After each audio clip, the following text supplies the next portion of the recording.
No ar, Altiora Jornal. Olá, boa noite, sexta-feira, 8 de junho. Última audiência pública da Câmara de Atibaia sobre a construção do novo estádio de futebol e da rodoviária antes do projeto ser votado é realizada novamente no Centro de Convenções. Major Arthur Veloso Júnior é o novo comandante do Batalhão de Polícia Militar do Interior, com sede em Bragança Paulista.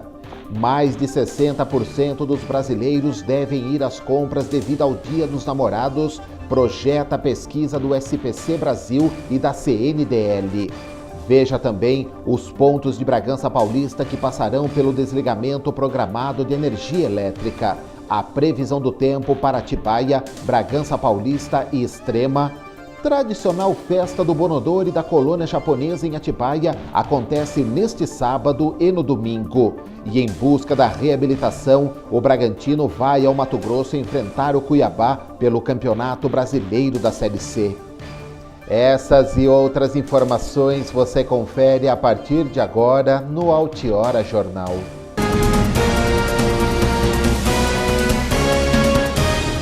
A última audiência pública da Câmara de Atibaia sobre a construção do novo estádio de futebol e da rodoviária antes do projeto entrar em votação foi realizada novamente no Centro de Convenções.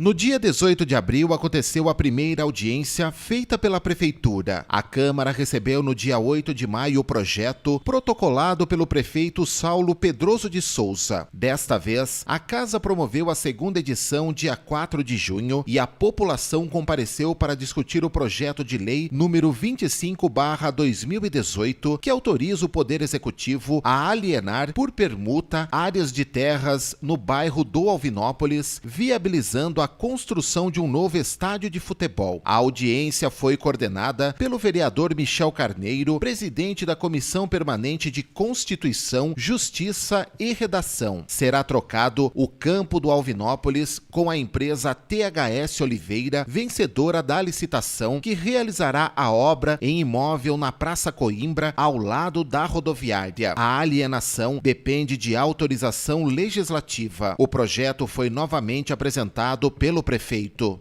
Nós estamos fazendo praticamente a troca de dois equipamentos idênticos, um completamente moderno, preenchendo todos os requisitos de CBF, Federação Paulista, e também uma condição muito maior de poder atender a demanda do futebol amador da cidade, que é uma demanda importante, é uma preocupação nossa também.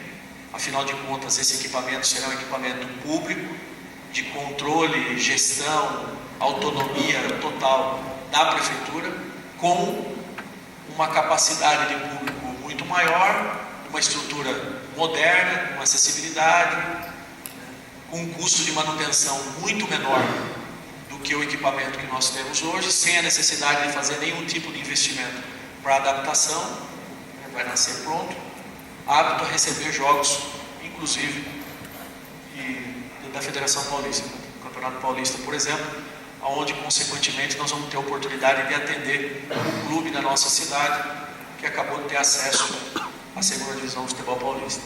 Questionado sobre a possibilidade de reformar o estádio Salvador Russani, o prefeito disse: nós fomos atrás do governo do estado de São Paulo, governo federal, Ministério dos Esportes, e não conseguimos viabilizar recurso em nenhuma linha de transferência, nem financiamento, nem fonte, nem fundo perdido, para poder fazer as adaptações do nosso estádio, primeiro.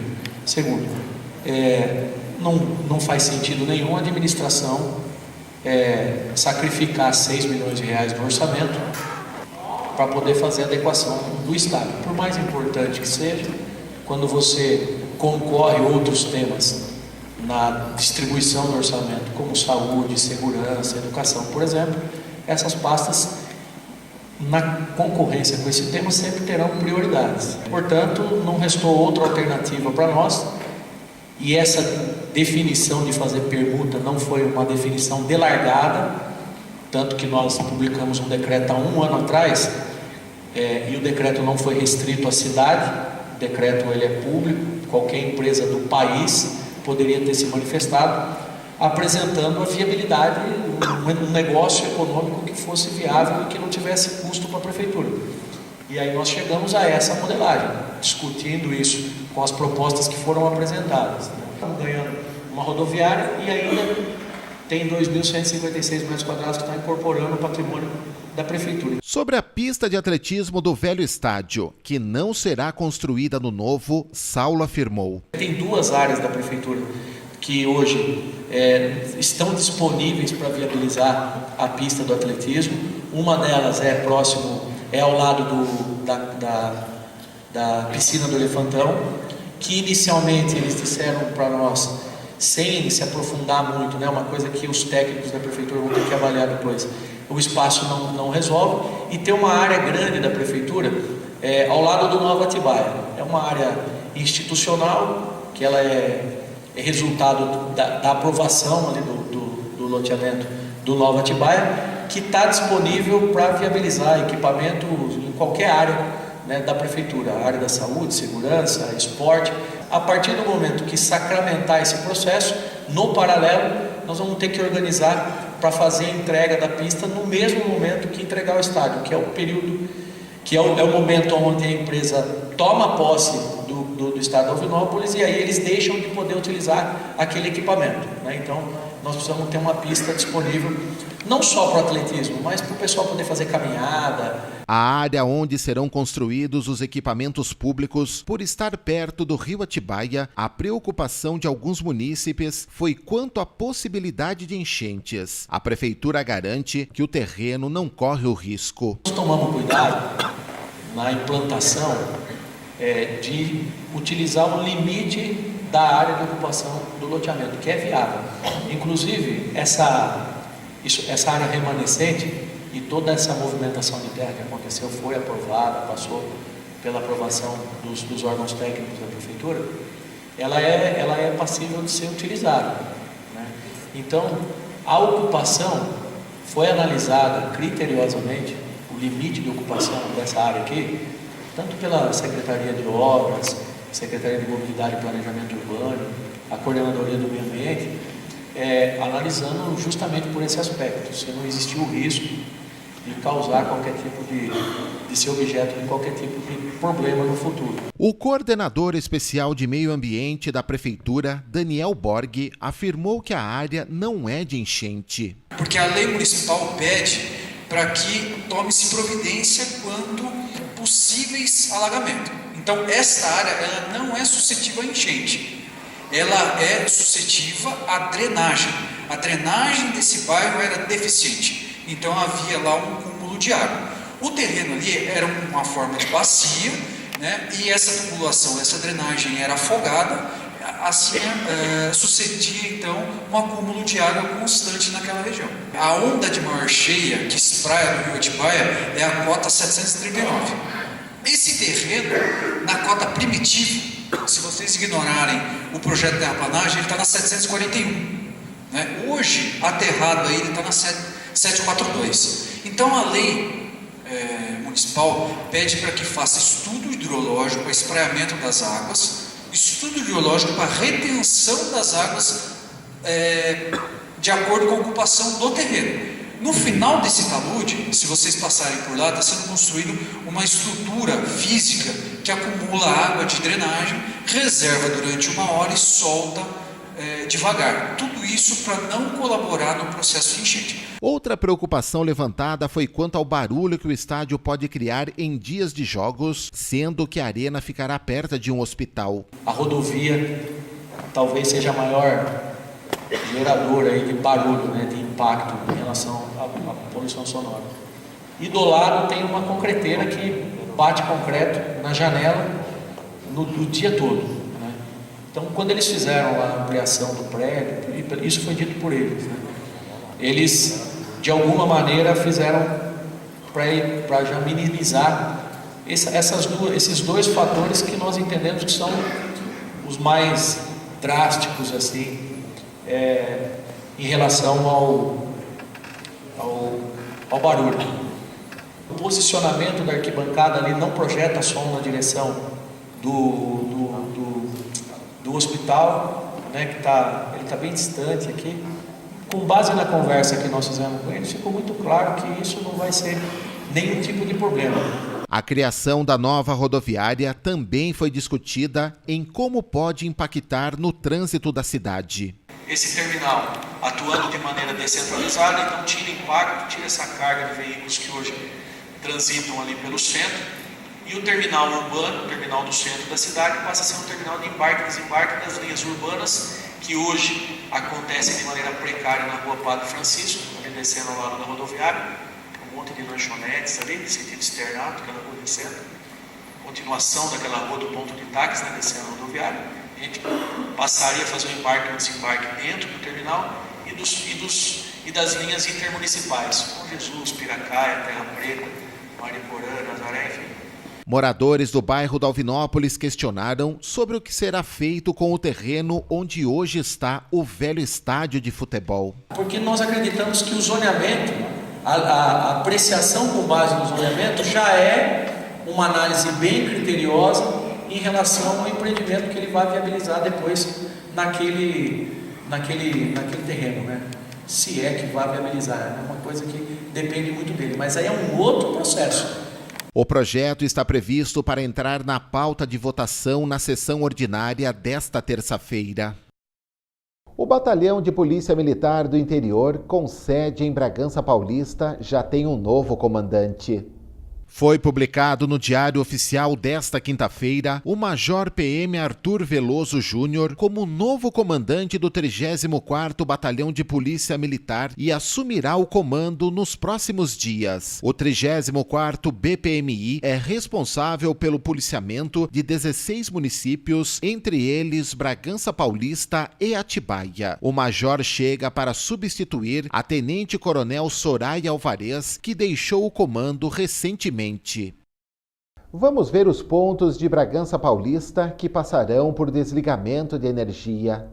Dia 11, das 9 da manhã à 1 da tarde, nas ruas Santa Amélia, do 377 ao 570, Santo Montanhana, do 34 ao 120, Santa Rita, do 62 ao 113, São Lucas, do 43 ao 102, Amélia Marquelli, do 15 ao 91 e José Baíse, do 10 ao 80. Mais informações pelo telefone 0800 7010 326.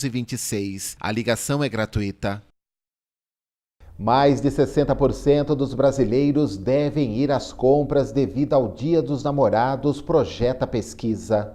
Estima-se que mais de 93 milhões de pessoas devem presentear na data e o comércio espera a injeção de mais de 15 bilhões de reais. O shopping center será o principal centro de compras, com 36% das citações. 62% dos brasileiros devem ir às compras, de acordo com pesquisa do SPC Brasil e da Confederação Nacional de Dirigentes Lojistas em todas as capitais. Dados apontam que os casais não deixam de dar presentes após o casamento. Quando a pesquisa investiga quem será a pessoa presenteada, o esposo ou a esposa aparecem em primeiro lugar com 64%, sendo a intenção de presentear maior entre os homens, 69%. Em segundo lugar, aparece os namorados com 30% e os noivos com 5%. Os consumidores vão gastar quase R$ 167 por presente. A maior parte pretende ter gastos similares ao do ano passado. De modo geral, a pesquisa mostra que a maior parte, 36% dos entrevistados, deve gastar a mesma quantia que em 2017, enquanto 21% projetam desembolsar mais e 17% pretendem diminuir o valor. De acordo com os entrevistados, a principal forma de pagamento será à vista, com 58%, com destaque para o dinheiro em espécie, 39%, e o cartão de débito, 18%. Outros 37% devem utilizar o cartão de crédito e 2% o boleto bancário. Roupas lideram o ranking dos itens mais procurados para presentear. 36% vão comprar em shopping e 18% na internet. E confira outra pesquisa que também projeta que o Dia dos Namorados deve aumentar a movimentação financeira no país. O Dia dos Namorados é a data em que mais são pesquisadas as alternativas de presentes na internet, principalmente para os 60% dos consumidores que deixam para comprar na última hora. De acordo com a FEComércio São Paulo, o gasto médio na data deve ser de R$ 168. Os homens devem desembolsar mais que as mulheres, R$ 190, ante aos R$ 143 previsto para elas. A parcela dos consumidores que vai gastar mais ou muito mais que em 2017 supera os 31%. O pagamento à vista foi a modalidade mais pretendida entre os entrevistados, mais de 80%. Segundo a coordenadora de marketing do Shopping de Bragança Paulista, Laís Brito, o Dia dos Namorados vem se tornando uma das datas mais importantes e nota que o perfil de quem presenteia no dia 12 é em grande parte de jovens.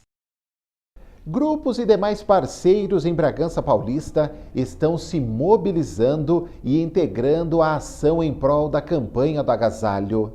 O Fundo Social de Solidariedade divulgou o cronograma das ações dos dias D de mobilização da campanha, contando com a participação da população. No sábado, os atiradores do tiro de guerra, a partir das 9 da manhã, percorrerão os bairros Parque dos Estados, Planejada 1 e 2, Julieta Cristina, Fraternidade, Curitibanos e Ípica Jaguari. Os escoteiros do Jaguari, a partir das 9 horas, estarão na Vila Aparecida, Colinas da Mantiqueira, Laranjeiras, Vila Municipal e Jardim Anchieta. No dia 16, o grupo dos Desbravadores e dos Aventureiros, mais a ASA e a ADRA, sairão a partir das 2 da tarde da Concha Acústica, percorrendo o Jardim São Lourenço, Vila Davi, Vila Garcia, Vila Mota, Santa Libânia e Lavapés. Os atiradores do tiro de guerra sairão às 9 da manhã também do dia 16 do TG, percorrendo a Vila Bianchi, Matadouro, Toró, Águas Claras, Jardim Recreio e Tanque do Moinho. No dia 23, os escoteiros Gebrapa, a partir das 9 da manhã, começarão a passar pelo Jardim América 1, 2 e 3, Vila Malva, São Miguel e Centro. Mais informações pelo telefone 4034 7100 ou no e-mail campanhadagasalho@braganca.sp.gov.br.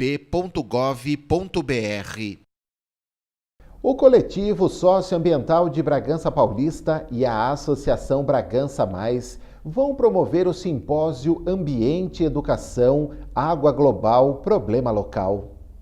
Com a participação no 8º Fórum Mundial da Água e o Fórum Alternativo Mundial, ambos em Brasília no mês de março, integrantes dessas entidades estão trazendo para o contexto regional algumas questões abordadas nos fóruns. O objetivo é proporcionar a construção coletiva de conhecimento sobre a situação dos recursos hídricos e o posicionamento crítico frente às situações de gestão, preservação e privatização dos recursos hídricos, entre outros pontos. A programação de sábado na FESB vai contar às 8h30 da manhã, mesa 1, contexto dos recursos hídricos na região Bragantina, introdução dos temas abordados nos fóruns em Brasília e a situação regional dos recursos hídricos, com a professora Maria Cristina Munhoz Franco e a engenheira ambiental Raquel Pinto. Às 9h10, palestra Educação Ambiental para a Construção de Olhar Crítico para os Recursos Hídricos, com o professor doutor Sandro Tonso, da Unicamp. 20 para as 11, mesa 2, Recursos Hídricos, Desafios da Gestão Transparente e Participativa, com o secretário municipal de Meio Ambiente, Alexandro de Souza Moraes, o engenheiro químico da Sabesp, Adilson Otaviano, a professora doutora Patrícia Martinelli e a doutora Bruna Soldeira. 12h30, mesa 3, possibilidades e ações de manejo de água, a apresentação de alternativas aos desafios do uso da água, com a engenheira ambiental Raquel da Silva Pinto, o engenheiro civil e permacultor Guilherme Constagna, sócio-diretor da Fluxus Design Ecológico, e a professora engenheira agrônoma doutora Michele Cláudia da Silva, do curso de agronomia da FESB. À 1h30 da tarde, encerramento com diálogos finais de sistematização Sistematização Manifesto da Água. A FESB fica na Avenida Francisco Samuel Luquezzi Filho, número 770, no bairro da Penha. O simpósio é de graça e dá para fazer a inscrição na hora. A participação em todo o evento dá o direito a certificado de 6 horas. A seguir, no segundo bloco do AJ, tradicional festa do Bonodori da colônia japonesa de Atibaia acontece neste final de semana. E a previsão do tempo? Voltamos logo.